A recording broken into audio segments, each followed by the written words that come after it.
Welcome back to Cops and Crimes, the place where we break down the most intense, heart-stopping body cam footage and the legal battles that follow. Drop the knife now! Drop it. Drop the knife now! Today, we are diving headfirst into a chaotic scene out of a Florida Walmart. Just imagine, you're doing your weekly shopping, and suddenly, screams. A woman, armed with a knife, is stalking the aisles. Shoppers are scrambling for the exits, and one lone sheriff's deputy is forced to make a split-second, life-or-death decision. We are going to analyze every single move the police made here, step by step. Before we roll, a huge shout-out to the Law&Crime Network for releasing this footage. Now, let's roll the tape. Drop the knife now! Drop it now! Drop the knife! Drop the knife now! All right, let's pause right there. Just look at this environment. This isn't a dark alleyway. It's a crowded, brightly lit Walmart. The stakes? They are absolutely through the roof. Because there are innocent bystanders, literally everywhere. Deputy Christopher Witte, from the Marion County Sheriff's Office, finally has eyes on the suspect, 33-year-old Brandy McGowan. Now, the reports are chilling. She wasn't just carrying that pocket knife, she allegedly had a brick too. Look at the deputy's hands. He has his taser drawn, not his firearm. That is a deliberate, professional choice. He is desperately trying to de-escalate, trying to use less lethal force to end this without a tragedy. But listen to her. Just listen. She is completely ignoring him. 10:33. Drop it!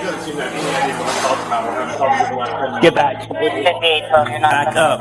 Drop the knife now! Drop it.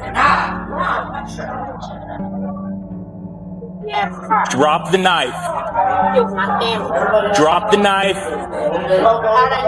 Drop it now. Put it down. Put the knife down. Put it down. Put the knife down.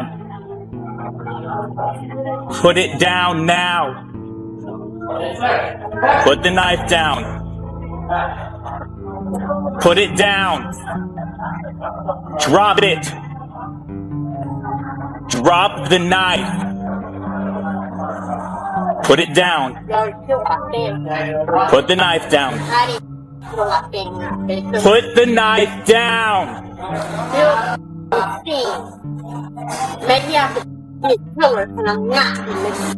Drop the knife. Drop the knife.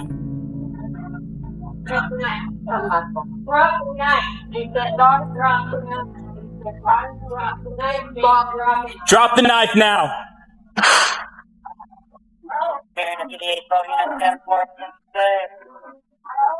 Drop the knife. But then, the taser makes contact. That sound? That's the sound of neuromuscular incapacitation. In a literal heartbeat, the threat is gone. She drops like a stone, the knife hits the floor, and the danger to the public is over. Without a single bullet being fired. And look at the speed. Deputy Witte and Detective Thomas move in like lightning to secure that weapon. That is textbook police work. So you're all kidnapping me? You got it? Yeah, I know I'm supposed to get cut up. But y'all did my family. In these high-pressure use of force scenarios, officers are trained to neutralize the threat as safely as humanly possible. Because she was brandishing a deadly weapon and refused to back down, closing the distance would have been suicide for the officer. McGowan wasn't just thrown into a cell. She was immediately transported to a hospital for a full medical and mental health evaluation. In Florida, this is standard procedure, especially when someone is acting this erratically. It's about making sure the suspect is stable before the legal system takes over. Once she was cleared by doctors, she was marched straight to the Marion County Jail. The charge? A serious, heavy-hitting felony, aggravated assault with a deadly weapon, without intent to kill. It's intense, it's raw, and it's exactly why we watch. But I want to hear from you. What do you think about the deputy's choice to use the taser there? Was he too fast, or did he wait just long enough? Drop your thoughts in the comments below. I read every single one. If you want more of these deep dive body cam breakdowns, do me a favor. Smash that like button, subscribe to Cops and Crimes, and ring that bell icon so you're the first to know when the next case drops. Stay vigilant, stay safe, and I will see you in the next one.